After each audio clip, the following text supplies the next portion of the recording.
Hello, this is the last lesson in this course. I first would like to thank people who came all the way here with me. Now let's review.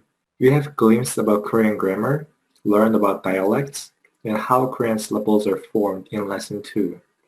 And in Lesson 3, we have learned about how Korean was made, why Korean was made, and obstacles that disturb the development of Korean.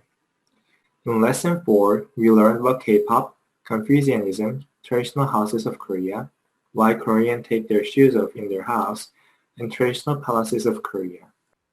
Then, we learned about traditional games like 공기놀이, 제기차기, 윷놀이, and more in Lesson 5, and then we learned about 판소리, 강강술래, 탈춤, and how name Korea was created. I am so happy to finish this course with you, and I hope you review this so that you don't forget about it. Thank you so much.